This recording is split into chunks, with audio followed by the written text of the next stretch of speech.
All right, guys, welcome back to another review of Spy Family, and this is chapter 3. And this chapter, the first thing I noticed is it's a lot shorter than the previous chapters, about 2/3 the length of the other ones. So I don't know if this is going to be the constant now, if this is just going to be the norm, or is it just this chapter was shorter. I won't know until I go to the next chapter. The other chapters are about 50 plus pages. This one's only 30. So we'll see. So the story picks off like last chapter. We know they got quote unquote married, or at the very least they propose. Twilight, Lloyd proposed to Yor. So now they're moving in. They're doing the whole moving in process and fixing the house, and you know nothing major there is happening, and that's that. I guess there's nothing like notable there that's happening, but it is kind of an interesting kind of dynamic of the family where you have a spy, an assassin, and a telepath, which is, I hope they explain that. Like, people just have telepathy now. And I'm pretty sure there's going to be other characters with abilities, but we don't know yet. That's still interesting. And they're all lying to each other. So just a lie family in a way. So, and I guess the only person that knows everything that's not in the dark is Yuri. And not Yuri. I'm talking about Yuri. That's the brother. Anya. Anya is the only one that I don't know. So basically they want to get going because they have the interview coming up, and they start making arrangements or like a mock interview to see how they're prepared. And basically they are trash. They're not going to get into this elitist school, private school, whatever.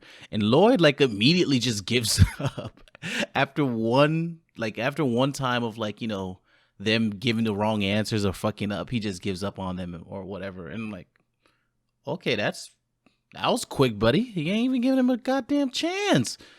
Let them teach them.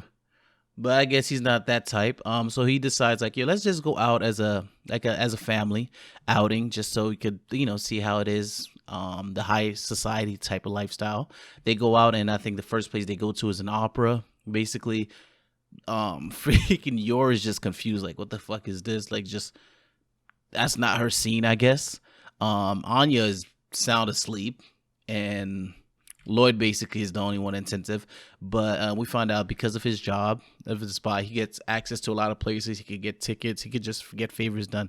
Oh, and I forgot to say that basically they got a marriage certificate, and he forged it to basically they got married a year ago, which is kind of odd.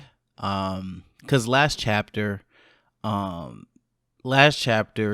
was kind of like anxious that she might come off as a liar to her brother, and that she kept such a big secret from him, or that she lied about having a boyfriend. But now she's going to go along with a lie that she's been married for the past year, and she's been just lying to him.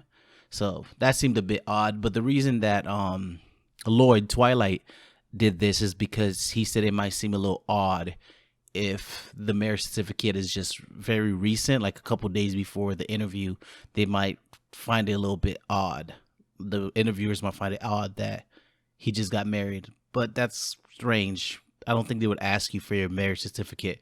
Like, oh, let me make sure that you're married. Like, no, nobody's gonna do that. You say that's your wife, that's the end of it, basically. But I guess he's being a spy. He's just being very precautious and just making sure that he dots his I's and crosses T's, which is fine. It just seemed a little overly cautious. So they go to museums, and they're just seeing around the world, and a lot of the art is reminiscent of the real world. There's a scene where they go to RVCM, and basically Anya's like, "Look, Papa, I can see boobies," which is it was kind of funny. It's like, and Lloyd is just kind of played it off like, okay, these people were really not high class. One thing that struck out to me though is that they had a guillotine, a picture of like a guillotine of people getting executed by guillotine, and I find that the reason I find it interesting is like guillotine has been around, but they were very famous like in France during a period of time. I don't remember the time period, but like where everybody was just getting guillotine, even the freaking king and queen, Marie Antoinette, I think, if I'm not mistaken. No history buff here, but like were killed by the guillotine. Marie Antoinette is the let them eat cake lady. Um, so yeah, so it's kind of like I don't know if they're using real world history and fake history, or like is this world based on the real world, but like certain events transpired differently, or is it just like completely unique and it just happens that a guillotine is was famous in this like world as well at a period of time. Um, so moving on, they go to a fine, a fine dining restaurant, and as their next stop, and basically, Anya being a kid, just picking at her food, and he's like, no, that you can't do that. You have to eat properly. Um, and for whatever, I think Yor gets really turned on by murder. I think she gets a thrill by it. I think it gets the blood flow going to all the right places with her. Because she was just eating and she was just like caressing a knife. I'm like, yo, this girl really. I don't know about that. So, your Lloyd is basically losing hope in the family. Just kind of like, God, it's not gonna work out. I should have done this by myself.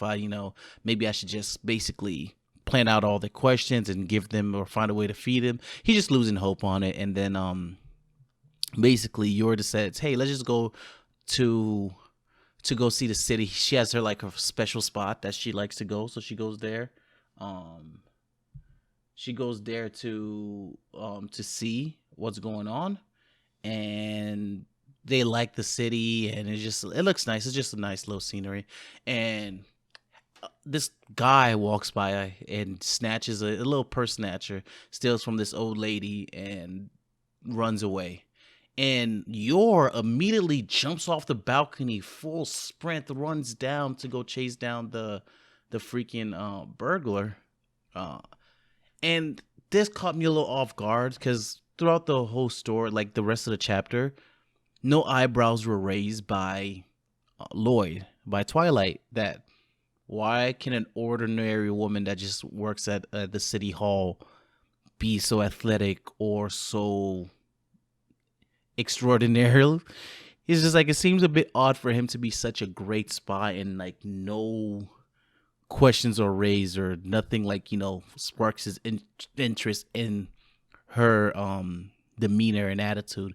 So that's kind of weird for me. I don't know if it's convenience or we're gonna find out, but I do think if he does start to suspect her, which I doubt would it happen. Like, of course, he's going to suspect her eventually, and she's going to suspect him. But I think what's going to be the determining factor is Anya being in the middle might be trying to throw each other off the scent, just so they could, like, so she could keep living this little cool lifestyle that she believes she's having. Back to the story. We get Yor chasing down the burglar, but he blends in with the crowd, so they lose him, whatever. And Anya kind of like for Lloyd Forger is basically trying to look for him too, but he blends in or whatever. And he's like, it's a lost case. He's gone. But Anya basically started reading everybody's mind, so that's a new ability. We kind of find out like every time she's read people's mind in the past, it's always been like singular targets. This is obvious, but she hadn't done it yet. But now we see her basically reading the minds of a whole crowd. Actually, I lied. She did do this before. She read the minds of the kids when she was taking the test, but it seemed like it was singular target. Right now, she seems like she's reading the minds of a whole crowd, and can't tell or not, but it might. It looked like it took an effect on her body. She looked like she got a little nosebleed, but it wasn't like focused on. So I don't know if it was like more of like a basically random or made for comedic effect or what. Because I'm thinking now in chapter 1 when she did go through like a wheezing, like she was overwhelmed, but it came off like, at least in that chapter, I thought it was overwhelmed because she's like, oh my God, I'm going to fail. These people don't know the answers either. But right now I'm starting to suspect that her using her abilities, especially on a large like capacity, might be affecting her a bit. But we don't know yet. That's just my guess. But still, it wasn't like drawn upon like, hey, look, she's being sick. It just looked a little comedic. So when she found where the guy was, she kind of like conveniently told Twilight, hey, I want some sweet, I think it was cake or whatever, to, hey, we should go get some cake. And then Lloyd notices the guy. He had changed his clothes by this point, but he's like, basically, your gait is the same. I could tell by your walking that you're the same guy that just robbed that girl, the old grandma. And Lloyd basically jumps from a freaking 30-story building, it looks like, and slammed the guy's face into the ground. And I'm like, yo, for a purse snatcher, you gonna kill him? Seems a little extreme. But there again, this guy's doing great acts of great physical acts, and nobody's raising an eyebrow. As in, like, Yor's not asking any questions about it or whatever. It's kind of odd that they're so trained, but they're not suspecting each other of the great feats that they're accomplishing. But that's whatever, I guess. And basically throughout that whole thing, they gave the grandma back the purse, and the grandma kind of reinvigorates on the whole family, kind of like, because they were losing hope about the thing. And she was like, oh my god, you guys such a good little cute family or whatever. So that kind of invigorates them to make them feel like maybe we can pull this off. We are pretty amazing as a family. And so they go back home, and one thing we noticed as well is that Twilight kind of enjoyed the praise that the grandma was giving him, because in the first chapter we found out that, like, him being a spy, nobody really knows who he is. Nobody thanks him for the hard work and the sacrifices he makes to keep his country safe. So him getting a little acknowledgement really kind of felt nice to him. It's like, it's kind of nice to hear somebody say thank you and like appreciate the work that he did. So maybe that'll lead to something later on. And now he's like, yo, let's do the interview again. And they go through the interview, and basically the same question he asked Anya in the beginning, which is basically, hey, what do you do when you're not in school? And she basically said everything they did today. He's like, perfect. Just say that. Remember what we did today. So if they ask you any question, just repeat what we did today. And then the next question he asks, like, hey, what do you see? What do you do if you find somebody that is doing the wrong things? Like, oh, you just slam his face into the pavement. And he's like, okay, don't remember that part. That part you could forget, but everything else is good. So yeah, that's the end of the chapter. Like I said, this is a lot shorter chapter compared to the others. And yeah, it was a really fun read. It was really short, really fun and to the point. So let's go. What do I expect to happen next chapter? Next chapter, at this point, I think it's time for the interview. I don't see anything unless something random happens, but it doesn't seem like they're like, plotting out something, foreshadowing anything that's happening next chapter. So I'm expecting the interview to go down. I also expect some shenanigans to go down in the interview where the interviewer might get suspicious of them and just like, things don't sound right, don't seem right. And then from there, Lloyd's gonna have to, like, really try to play catch up and try to, make them seem not as suspicious. And I think Anya might help as well, because she's a mind reader. Of course, she could see what the interviewer is thinking and kind of like sway him in one way or the other.